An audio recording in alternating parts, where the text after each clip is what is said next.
The sky was too quiet before the fire came down. Above the green cliffs of Alteria Prime, the clouds shimmered like glass, painted by twin suns and winds that never touched the dirt below. But the silence shattered when the royal fleet turned inward, when golden ships meant for defense opened fire on their own palace. Wing, Princess Zarella didn't scream as her tower collapsed. Her silver gown caught fire as she ran, her thin crown clattering across the floor of broken marble. The court had spoken. She was no longer a daughter of the Empire. Her crime was defiance. Her punishment was exile and death. No trial. No voice. No escape. She vanished into the forests beyond the Spire Mountains, her body bleeding, her breath ragged with each step deeper into the wilderness. The world had forgotten her. But Earth hadn't. Jack Reeve was supposed to be gone by now. His contract as an engineer on Alteria's orbital relay ended 3 weeks earlier. He stayed for one reason: curiosity. The locals whispered about a hidden princess and betrayal. Jack didn't believe in fairy tales, but the coordinates he found in a scrambled royal data core said otherwise. He didn't expect to find her alive. He didn't expect to find anything at all. But the tracker led him through storms, acid winds, and night beasts with eyes like fire. And at the end of it all, he found her body lying still beneath a broken stone arch. Her hair glowed red like firelight. Her dress was torn, soaked in blood and rain. Her breathing was shallow. He fell to his knees beside her, unsure if he was too late or just in time. Her golden eyes fluttered open. She looked at him like she was looking through him. Then her cracked lips moved, whispering a word he didn't understand. She had no strength left to fight. But somehow she was still alive. He couldn't leave her. Not here. Not like this. Jack had seen wars, but never a royal buried by her own people. He slid his arms under her fragile frame and lifted her as gently as he could. She cried out weakly, her voice soft as wind against ice. "I won't let you die here," he said, not knowing why those words came from his mouth but knowing they were true. The journey back was not easy. Her weight pressed into his arms like she carried the weight of every betrayal. Storms tore at his coat. His gums failed halfway through. But every time he nearly stopped, he looked into her face and kept walking. At night, she trembled in fever and muttered names he didn't know. "Father Lionel," he lied, she whispered. Jack held her hand, unsure what comfort he could offer, but offering it anyway. She was no longer royalty, but something about her presence was powerful. Even near death, she held herself with grace. Her fingers twitched as if commanding unseen forces. Her body broken, yet her will refused to fade. By the time he reached the outpost ruins on the cliff ridge, his arms were burning and his legs numb, but he found shelter there. A medical pod half buried, still hummed with backup power. He placed her inside, activated the diagnostics, and stepped back. The machine beeped in confusion. Her blood was unlike anything it had scanned before. Her cells were changing, shifting, resisting death in a way that frightened the machines. "Logic systems, who are you?" Jack whispered aloud, watching as her vitals slowly stabilized. He didn't know he had just started a war by saving her. He didn't know the council had sent assassins to ensure she died without witness. And he didn't know that by touching her, his own DNA had been marked by something ancient and forbidden. All he knew was this: she had been left to rot, and he refused to let that be her end. Asterisk, the pod hissed as it regulated her temperature. Jack wiped sweat from his brow and leaned back against the cracked metal wall. His arms were sore and his legs stiff, but his mind couldn't rest. He kept watching the screen that showed her vitals. The numbers were rising slowly. She was stabilizing. She didn't look like someone who should be alive. Her skin was pale and bruised. Her lips were cracked. But even in this fragile state, she looked royal, regal, like she belonged to a world far beyond this shattered one. He remembered the files he found in the data core. The royal court had erased all mention of her. They claimed she had vanished during a rebellion. But this didn't look like someone who vanished. This looked like someone who had been hunted. Zarella stirred in the pod. Her fingers twitched. Her lips moved as if speaking in dreams. Jack leaned in, trying to hear her. He heard a name, whispered so soft it felt like a breath. Sirith Jack had never heard that name before, but he knew it mattered. Her voice broke something inside him. Not because he understood the pain, but because he recognized the loneliness. He brought her water in a tiny metal cup and pressed it gently to her lips. She drank slowly, barely able to move her neck. When her eyes opened, they were full of fear and fire. She tried to speak, but her voice failed her. "You're safe now," Jack said softly. Her golden eyes narrowed at him. She didn't trust him. He didn't blame her. If he were in her place, he wouldn't trust anyone either. Especially not after being left to die by her own people. "I'm not with them," Jack added, placing the empty cup down. She blinked once, as if trying to read his soul through his eyes. Then she closed hers again. The pod beeped. Her oxygen levels were rising. Jack sat beside her, not speaking anymore. Outside, the winds howled against the structure. This place had been a listening post once. Now it was a tomb of lost machines and faded banners. But to Jack, it was hope. Because here, she had a chance to live. He scrounged through old storage panels, looking for anything useful. He found a broken drone, a thermal blanket, and a bag of emergency protein rations. He heated one and brought it back to her. She was awake now, barely. Her hand reached out, trembling, and took the food. She didn't say thank you, but she didn't need to. The way she looked at him said more than words ever could. He watched her eat, slow and quiet. Every bite looked painful. But she didn't stop. That alone told him she wanted to live. She hadn't given up. "Not yet, Jack," he finally said. She stared at him. Then after a long silence, she replied in a broken voice. "Zarella." The name felt heavy, sacred, like something carved into stars. He nodded once. "You're safe now, Zarella," he said again, and this time he meant it even more. She looked away, her eyes filled with sadness and rage. "They left me," she said, her voice rough like stone against metal. "My father, he gave the order." Jack didn't ask why. He just listened. Her story would come in time. But right now, she needed rest more than revenge.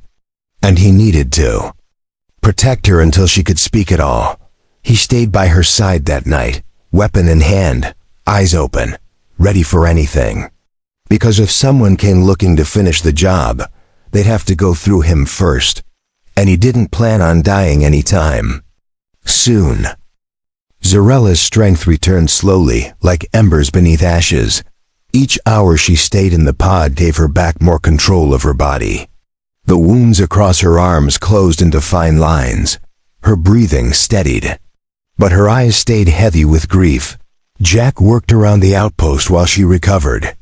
He repaired the broken solar units and reinforced the door with scrap metal and an old support beam. Every sound outside made him pause and listen. He didn't know if her enemies would come.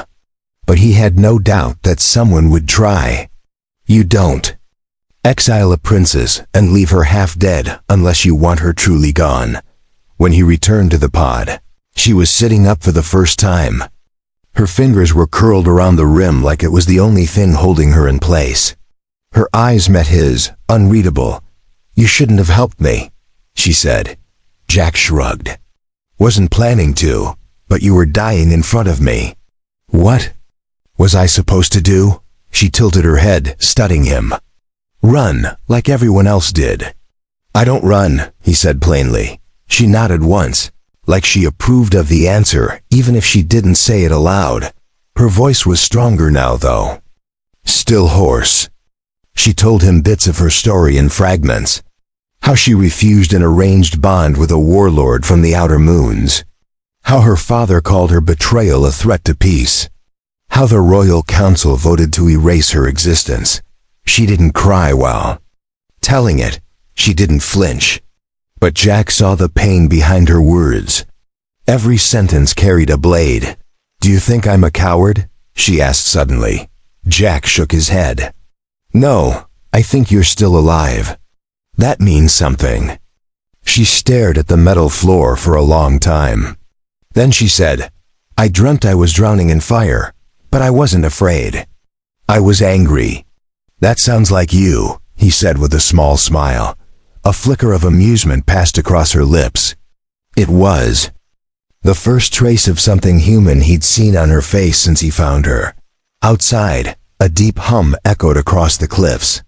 Jack froze, so did Zarella. She leaned forward, eyes sharp. "That's not wind," she whispered. He grabbed his rifle and went to the edge of the outpost. Through the cracked glass window, he saw movement in the sky.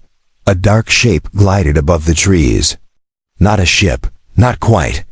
It was alive. It was one of the Council's bio-trackers. A flying creature grown for one purpose: to locate the heartbeat of a specific exile. "They found me," she said as she pulled herself from the pod. "You're not ready to run," Jack warned her. "I'm not running," she said as her hand reached for the jagged remains of a ceremonial blade tucked near her boot. Jack looked at her and saw something had changed. The weakness was still there, but beneath it was the fire she spoke of. That same fire now lit. Her eyes, the tracker circled lower. Its eyes glowed blue, scanning the ruins. Jack aimed carefully. He waited, then pulled the trigger. The shot missed. The tracker screeched, sharp and furious, before diving toward the outpost. Zarella stepped forward, lifted her blade, and slashed as it broke through the roof. The creature shrieked and crashed into the far wall. Sparks burst from its cybernetic chest. It twitched once and went still. Jack stared at her, stunned. "You're sure you're not running?" She wiped blood from her cheek and smiled faintly. "Not today," she replied. The silence returned, but it felt different now. He wasn't alone anymore. And neither was she. Zarella's legs were still weak, but she stood taller than before. Jack watched her inspect the dead bio-tracker. Its body was part flesh, part machine. Blue fluid leaked from its eyes. Its wings were sharp as razors. She didn't seem afraid. She only looked angry. "They won't stop with one," she said, wiping her blade. Jack nodded. "I figured." "What do they send next?" "A purge squad," she replied. "Silent, fast. They won't talk. Just end it quickly." Jack didn't flinch. He had fought before. He knew how the game was played. But this wasn't just any enemy. This was a royal death order. No appeals, no hesitation, no mercy. "We'll need to move," he said as he began gathering supplies. "I can't run far," she said. "But I can fight." Jack believed her. He saw what she did to the tracker. But he also saw how she leaned against the wall when she thought he wasn't looking. Her strength was coming back, but not fast enough. He built a signal trap using pieces from the creature's body.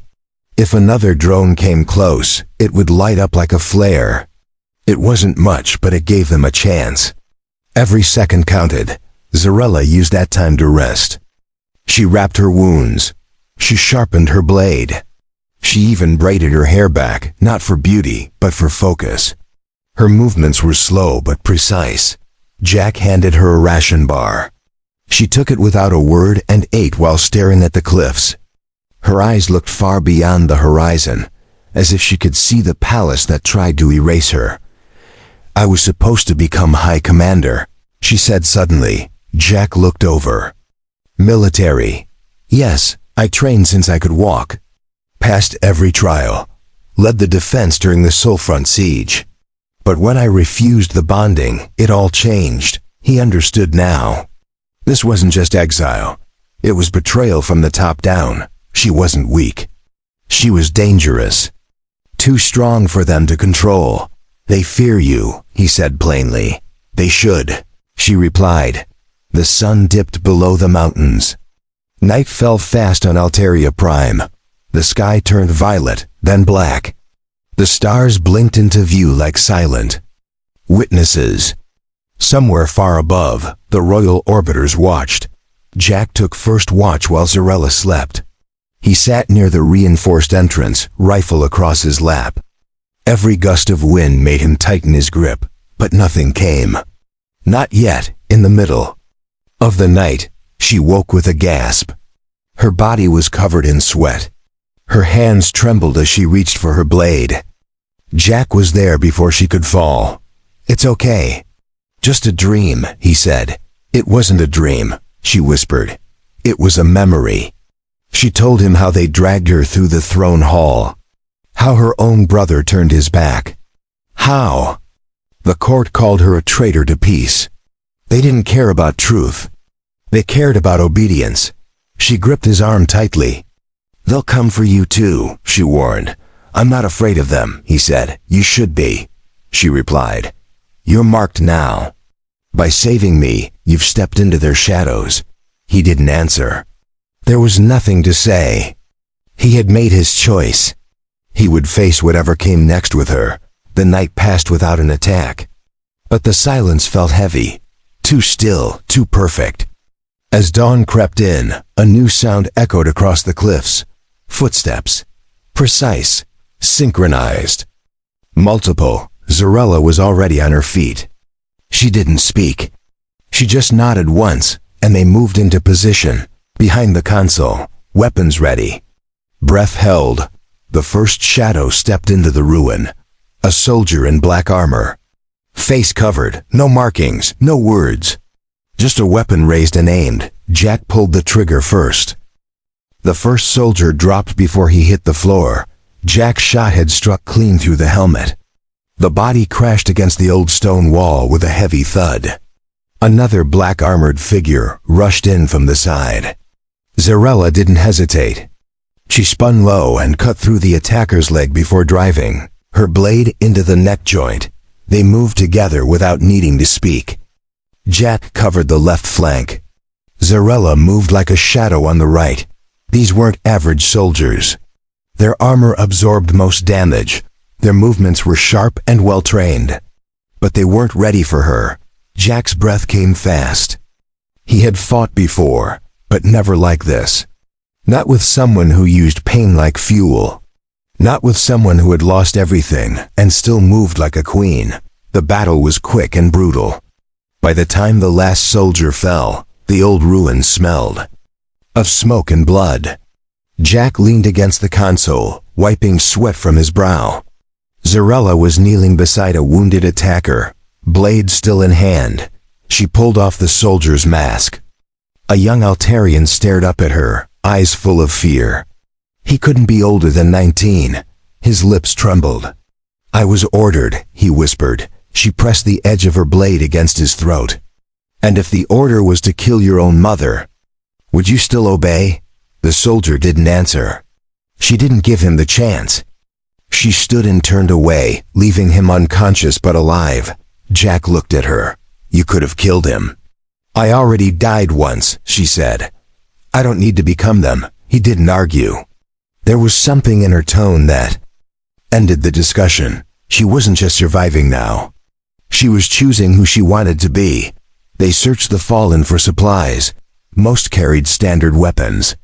But one had a data chip embedded in his armor. Jack removed it and slid it into his portable reader. Lines of coded orders filled the screen.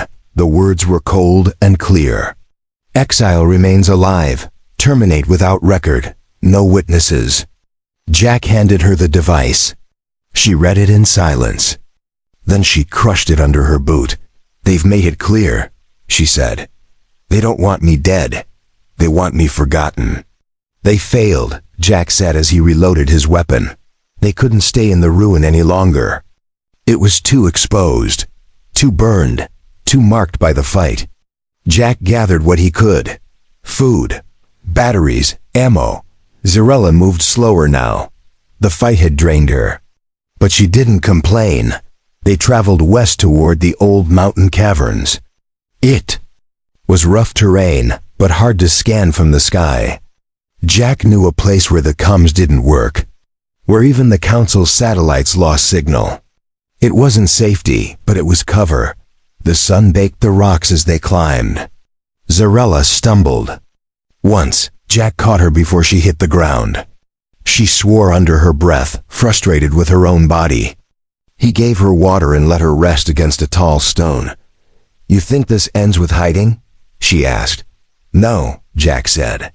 "But if we're going to fight back, we need time. We need allies." She nodded. "Then we start with truth. They erased my name. We'll carve it back into the galaxy." She didn't say it loudly, but the way she said it made the wind go still. Jack felt something in his chest shift, like a blade being drawn, like something ancient waking up. When they reached the mouth of the caverns, the shadows welcomed them. It was cold inside, quiet.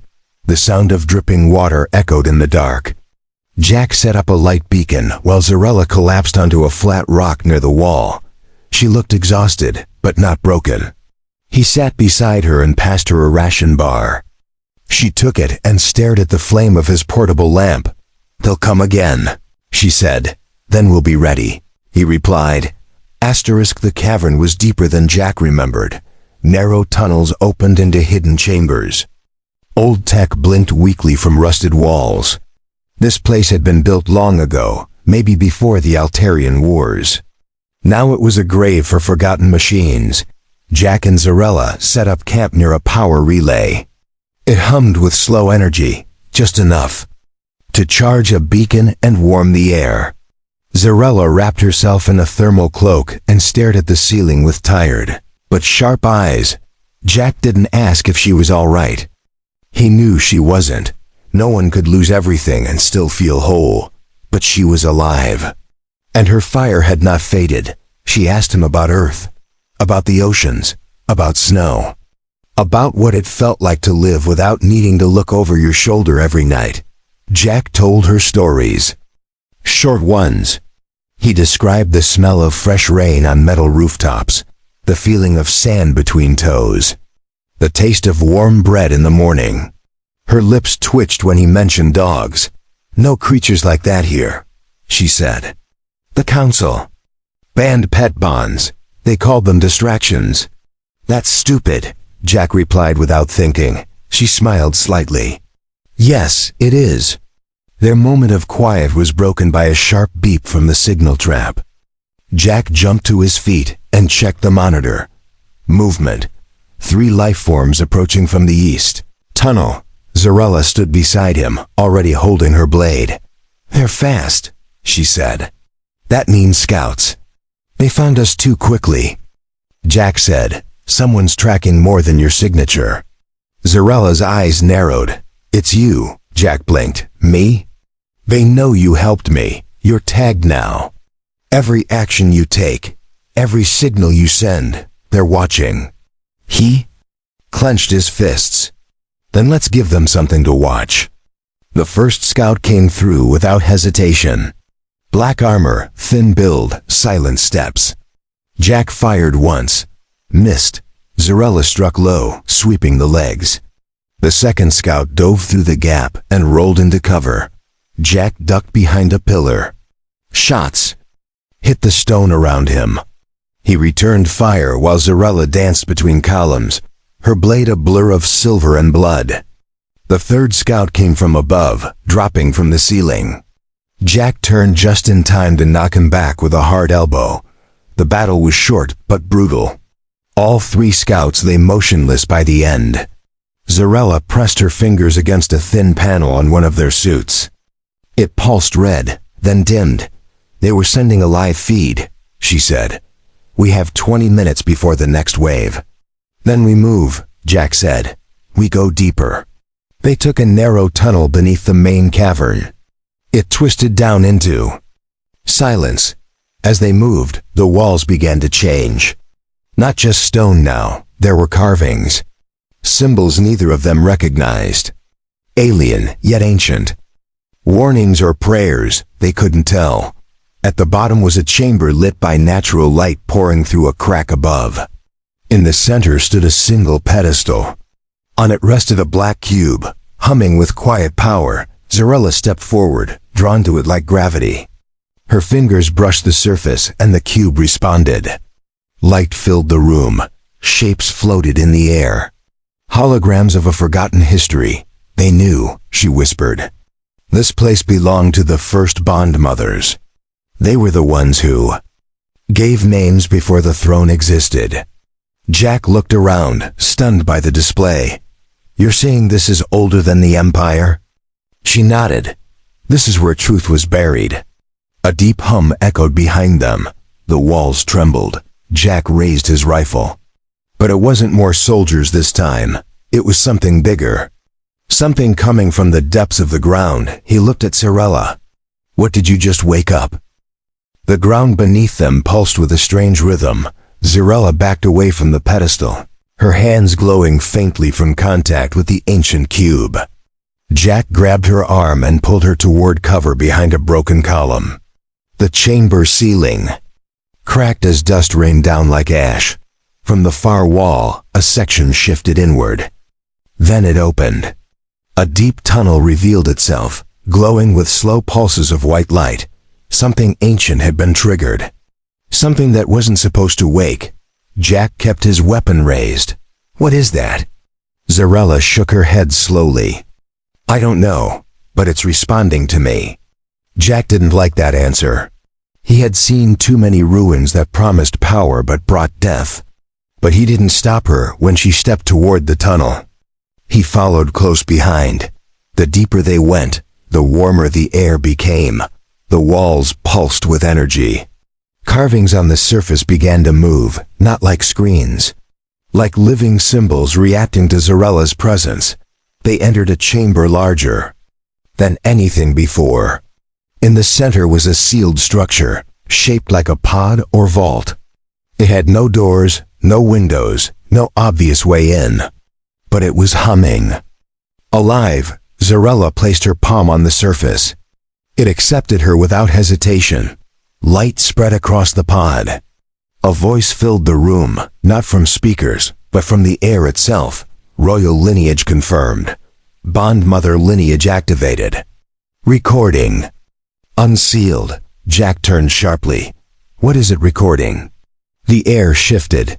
Images formed in a full circle around them. Memories of war. Of thrones made from bones. Of children taken and molded into rulers.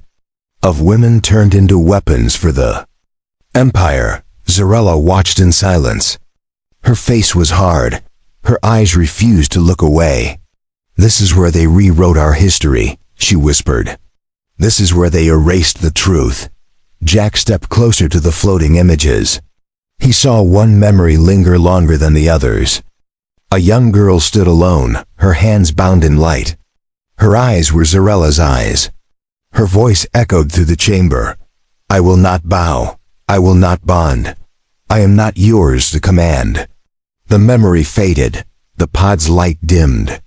A final piece of metal slid from the base and landed at Zarella's feet.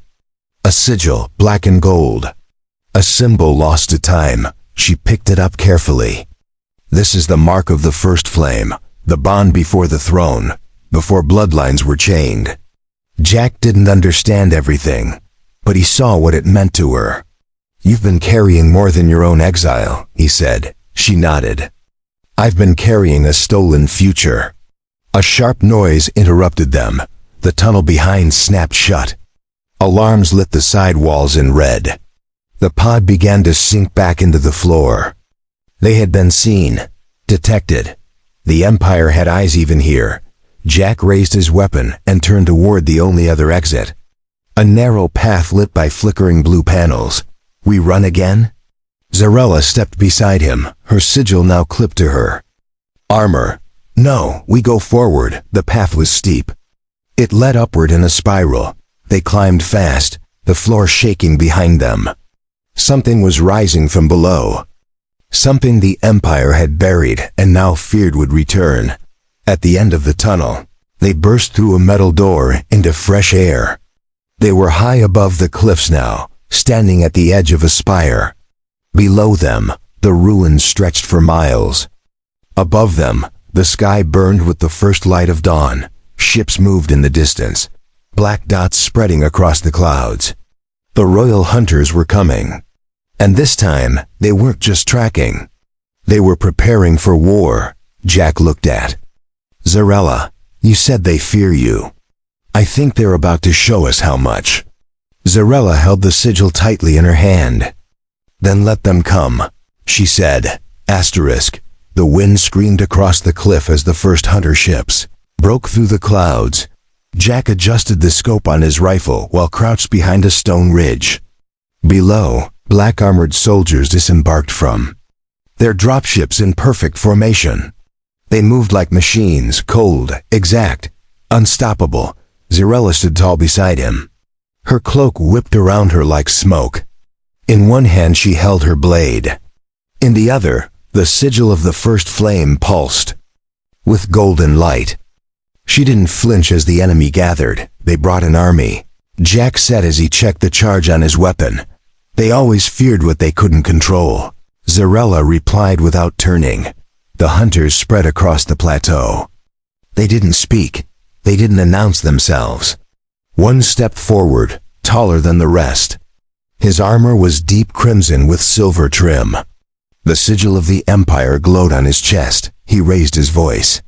Zarella of the Broken Court, you are ordered to surrender. You will be erased, and the traitor beside you will be purged. Jack smiled coldly. Nice speech. Zarella didn't move. You erased my name once. Try it again. She lifted the sigil high. A shockwave burst from its surface. The Empire's soldiers flinched as the light cut through the sky. The symbols on her armor glowed in response. Ancient power filled the air. The Crimson Commander raised his hand. His troops opened fire. Lasers rained down on the ridge. Jack pulled Zarella behind cover as rocks exploded around them. Dust filled the air. Like smoke from a fire, he fired back in bursts. Every shot found a target, but there were too many. They were pushing forward, closer every second. Jack turned to Zarella. We can't hold this spot forever. We don't need to, she said. She stepped into the open again. The sigil blazed in her palm. Her eyes burned with golden light. She slammed the sigil against the earth. The ground cracked. A wave of energy exploded outward, knocking the first wave of soldiers off their feet. Jack stared in awe. You're glowing. I'm remembering, she said. From the edge of the cliff, old stone pillars rose. Hidden machines awoke.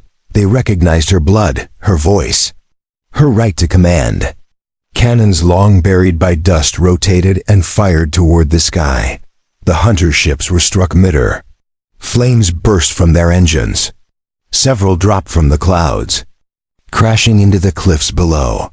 Screams echoed as their troops scattered in panic. The Crimson Commander charged alone. His blade glowed red with royal energy. He moved with deadly grace, faster than anyone Jack had seen. Zarella met him head-on, her own blade catching the strike. Their swords clashed again and again. Sparks lit the sky. She dodged low and struck high. He countered with precision, but every blow she took made her stronger. Every block brought back memory. You're no heir, he spat. You're a mistake. I am their flame, she answered. With one final swing, she broke his defense. Her blade cut clean through his chestplate. He fell without a sound. The rest of the army froze. The sigil in her hand pulsed once more and sent out a final signal. It was not a call for help. It was a declaration. The Bond mother line was alive, and it would not bow again. The surviving soldiers dropped their weapons. They weren't just soldiers. Some had doubts. Others had questions. All of them had just seen history rewrite itself. Before their eyes, Jack stood beside her, the wind brushing against his dirt-covered coat. What now? Zarella looked over the battlefield. Smoke curled into the morning sky. Light from the twin suns painted the ridge in gold. "Now I lead," she said. She turned toward the edge of the cliff. Below, cities waited. Forgotten truths. Waited. Across the stars, her name would return. Not as a traitor, not as an exile, but as something reborn. The throne would tremble. The council would panic. The empire would bleed. But for the first time, Zarella would write her own story, and Jack would be there to walk beside her.